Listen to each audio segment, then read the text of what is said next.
This channel does not promote any violent, harmful, or illegal activities. All content provided by this channel is meant for an educational purpose only. স্যারেরা SIR করতে হলে যাবেন নাকি বুথে যাবেন? মাঝে আর একটা মাত্র দিন বাকি আছে। বিএলও বিদ্রোহ কি থামবে? এমুনারেশন ফর্ম সেটা বিলি শুরু হবে মঙ্গলবার। অন ডিউটি ও নিরাপত্তার দাবিতে অনর বিএলওরা গতকাল চূড়ান্ত ট্রেনিং এর সময় উত্তপ্ত পরিস্থিতি দেখা যায়। বিএলওদের অন ডিউটির দাবি খারিজ করে দেয় নির্বাচন কমিশন যে আপনাদের ডিউটি করতে হবে তারপরেই কাজ।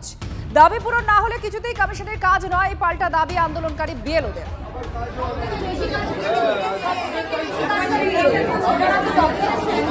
সাংবাদিকদের বলছি, আপনারা যদি বিএলওদের এই অত্যাচারের বিরুদ্ধে সোচ্চার না হন, এর পরের দিন আপনাদেরকে বয়কট করবো আমরা। সব দায় বিএলও।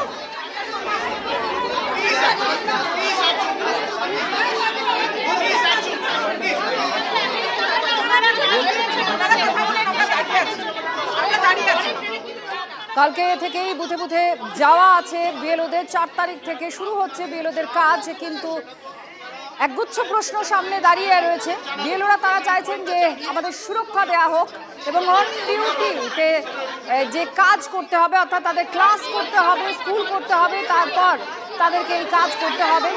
এর জন্য তাদের একটা আপত্তি রয়েছে, আর সেখানে নির্বাচন কমিশন বলে দিয়েছে কোনো আপত্তি শোনা হবে না, অর্থাৎ যেমন আছে কাজও করতে হবে এবং এই বাড়ি বাড়ি গিয়ে এসআইআর এর কাজও করতে হবে, অর্থাৎ স্কুলও করতে হবে, তার সঙ্গে এসআইআর এর কাজ করতে হবে।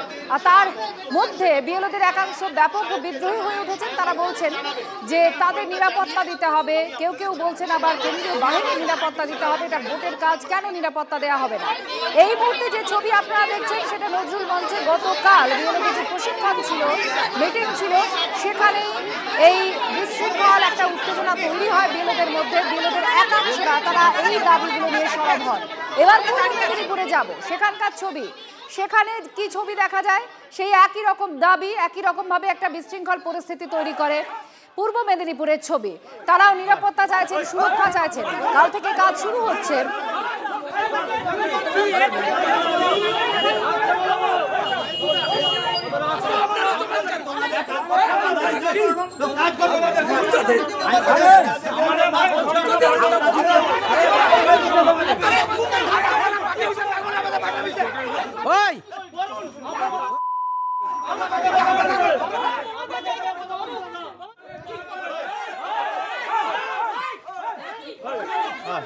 চার তারিখ থেকে বাড়ি বাড়ি যাবেন বিএলওরা, আর তার মধ্যেই অশান্তির ছবি দেখা যাচ্ছে। বিএলওদের মধ্যে একগুচ্ছ প্রশ্ন রয়েছে সুরক্ষা সংক্রান্ত এবং তাদের কাজ সংক্রান্ত বিষয় নিয়ে। আমার আন্ডারে 1234 ভোটার, আমাকে স্কুল করতে হবে, পুরো ম্যাপিং, তাদের বাড়ি ডিস্ট্রিবিউশন, খুঁজে না পেলে তার বাড়ি 3 বার করে যাওয়া। How can it be possible for a human being? আমরা স্কুল করব, ছাত্রদের দেখব, পরীক্ষা সামলাবো, নাকি এই কাজটা করব? 7:30টার পর অচেনা অজানা বাড়িতে পাড়ায় পাড়ায় ঘুরে আমি কাজটা করব, সেখানে আমাদের সেফটি সিকিউরিটি কি? আমরা যখন অন ডিউটির প্রসঙ্গটা বললাম যে নাহলে আমরা স্কুলে কি জানাবো, আমি কেন স্কুলে আসছি না, আমরা যদি রিটেন কিছু দিতে না পারি তাহলে আমরা ওখানে অ্যাবসেন্ট হয়ে থাকবো। আর এর পাশাপাশি অর্থাৎ মঙ্গলবার থেকে যখন বিএলওরা বাড়ি বাড়িতে যাবেন তা নির্ধারিত হয়ে রয়েছে, তার মধ্যে এরকম একাধিক প্রশ্ন আর উত্তপ্ত পরিস্থিতি কিছু কিছু জায়গায় তৈরি হয়েছে, আর সেখান থেকে আশঙ্কা তৈরি হচ্ছে। বিজেপির তরফ থেকে কি বলা হচ্ছে এই নিয়ে আপনাদের শোনাবো, কারণ দিলীপ ঘোষ তিনি বলছেন যে রাজ্যে তো সরকারি নিরাপত্তা দেয় না, তৃণমূল নেতারাও সুরক্ষিত নন, ফলে ভয় পাচ্ছেন বিএলওরা। দাবি বিজেপি নেতা দিলীপ ঘোষের। অন্যদিকে তৃণমূলের চুরি ধরা পড়বে বলেই এসআইআর নিয়ে এত বিরোধিতা করছে বলেও তোপ দেখেছেন তিনি। এসআইআর বিহারে হয়ে গেছে, আরও 5টা প্রদেশ শুরু হলো, সারা দেশে এসআইআর হচ্ছে, আর এটা নিয়ে 12 বার না 13 বার হচ্ছে, নতুন কিছু না। কিন্তু হঠাৎ এবারে টিএমসি এত টেনশন কেন? কারণ যেভাবে চুরি করে একদিন 3 বার জিতেছে ওরা, সরকারে এসেছে, সেই চুরিটা ধরা পড়ে যাবে। সেই জন্য বাকি রাজ্যে তো ওদের ভাইরা আছে, বন্ধুরা আছে, এনডি গঠবন্ধন আছে, কই তারা তো কোনো চেঁচামেচি করছে না। তো ঠাকুর ঘরে কে আমি কলা খাইনির মতো টিএমসি আগের থেকে চিৎকার চেঁচামেচি, মমতা ব্যানার্জি বললেন, ভাইপো বললেন, এখন চামচা বেলচারা খুব চিৎকার চেঁচামেচি করছে, বীরত্ব দেখাচ্ছে, করতে দেবে না, হতে দেবে না। এর থেকে যে টেনশন তৈরি হচ্ছে তাতে বিএলওরা ভয় পাচ্ছেন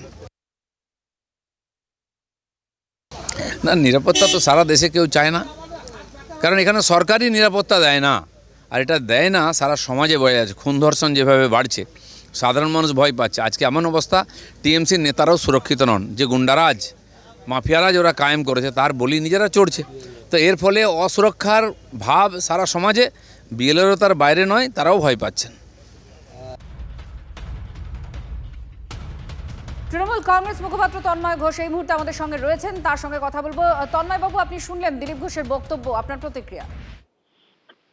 দিলীপ বাবু নতুন করে দলে আবার প্রাসঙ্গিক চেষ্টা করছেন। উনি বিজেপিতে আছেন কি নেই সেটাই পরিষ্কার নয়, সেই জন্য এখন বিজেপির বাকি নেতৃত্বের সঙ্গে নিজের সাথে একটু লেভেলে আনা যায়, সেই জন্য এসব বলে বাজার গরম করে, এই যে উনি বলেছেন তার জন্য আপনারা খবর করেছেন, এই খবর করে মানুষের মনে আবার দিলীপ ঘোষ নামটা মুছে গেছিল, সেখান থেকে ফিরে আসার চেষ্টা। বাকি ওনার কথার কোনো গুরুত্ব আছে বলে আমি মনে করি না।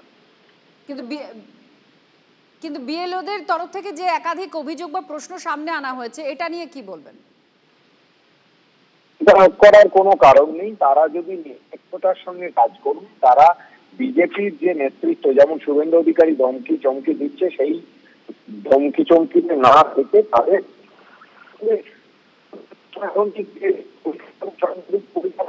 তাদের কোনো অসুবিধা হওয়ার কথা নেই, একটি মানুষেরও কোনো অসুবিধা হবে না, তার জন্য আমাদের দল আছে, প্রশাসন আছে। ধন্যবাদ তন্ময় বাবু।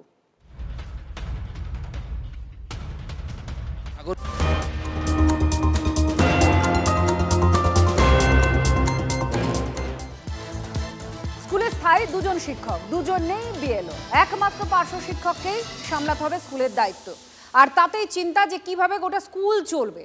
এমনই ছবি দেখা গেছে চন্দ্রকোনা 2 নম্বর ব্লকের নীলগঞ্জ প্রাথমিক বিদ্যালয়। পড়াশোনা ঠিক মতো হবে না, এটা অভিভাবকরা বলছেন, কারণ একজন শিক্ষক, তার বাকি দুজনের কাজও তাকে করতে হবে। কয়েকদিন পর স্কুলের বাচ্চাদের বাৎসরিক খেলাধুলা থেকে পরীক্ষা আছে, আর এই সময় যদি স্কুলের 2 শিক্ষক ভোটের কাজে ব্যস্ত হয়ে পড়েন, তবে স্কুল কিভাবে চলবে, চিন্তায় আকুল অভিভাবকরা। আমরাও ভীষণ চিন্তিত। আমরা দুজন স্কুলে এখানে বর্তমানে 2জন স্থায়ী শিক্ষক আছি আর একজন পার্শ্ব শিক্ষক আছেন। এবার আমরা দুজনেই যদি ওই ভোটের কাজে চলে যাই, তাহলে মানে আমাদের স্কুলের ভবিষ্যৎ সত্যি একটু চিন্তার বিষয়। আর ইতিমধ্যে গ্রামের সকলে প্রশ্ন তুলছে, ম্যাডাম আপনিও চলে যাবেন আর স্যারও চলে যাবেন, ছাত্রছাত্রীদের ভবিষ্যৎ কি, এই নিয়ে আমরাও ভীষণ চিন্তিত। একজন পার্শ্ব শিক্ষক কি করে স্কুল চালাবে সেই নিয়ে আমরা খুব সমস্যার মধ্যে পড়েছি। বাচ্চাদের শিক্ষা নিয়ে আমরা সমস্যার মধ্যে পড়েছি। অভিভাবকদের প্রশ্নের মুখে পড়তে হচ্ছে, তারা বলছে আপনারা যদি দুজনেই চলে যান স্কুল থেকে, তাহলে 47 জন ছাত্রছাত্রী আছে, এখানেতে 6টা ক্লাস আছে, প্রি প্রাইমারি থেকে 5ম শ্রেণী পর্যন্ত এই স্কুলে রয়েছে।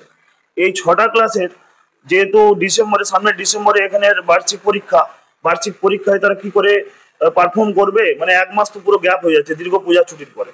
আমি যেটুকু শুনলাম, ওনাদের দুজনেরই বিএলও ডিউটি পড়ে গেছে, শুনছি নাকি 1 মাস অন ডিউটি চলবে, কিন্তু একার পক্ষে সমস্ত ছেলেমেয়ের দিকে সামলে পড়াশোনা করাও অসুবিধা, এমনকি মিড ডে মিল আছে, মিড ডে মিল পরিচালনা করাও অসুবিধা। এইরকম অভিযোগ আমি এখনো একটাও পাইনি, আপনার কাছ থেকে শুনলাম। হয়তো একটা দুটো স্কুলে এরকম হতে পারে যে 3-4জন টিচার আছেন, তাদের থেকে 2জন টিচারকে নেওয়া হয়েছে বিএলও কাজে। ওনারা আগেও বিএলও ছিলেন, হয়তো আরও একজনকে বাড়ানো হয়েছে, কারণ ইলেকশন কমিশনের যে নির্দেশিকা আছে সেই নির্দেশিকা মেনে আমাদের বিএলও অ্যাপয়েন্টমেন্ট করতে হয়েছে। আমাদের ইআরও সাহেব যিনি আছেন তিনি করেছেন। তো তাতে করে স্কুলের পড়াশোনা বন্ধ হওয়ার মতো কোনো ব্যাপার নেই, কারণ টিচাররা স্কুলও করবেন। ওনারা 11টা থেকে 4টে পর্যন্ত, বা প্রাইমারি স্কুল হলো 11টা থেকে 3টে পর্যন্ত যে স্কুল আওয়ার থাকে, সেই স্কুল আওয়ারে স্কুল করবেন সকালের দিকে, এবং স্কুল ছুটির পরে ওনারা বিকেলের দিকে গিয়ে ওনাদের যে কাজ আছে বিএলওর যে কাজগুলো আছে, যে কাজগুলো ওনাদের নির্ধারিত করা হয়েছে, সেই কাজগুলো ওনারা করবেন।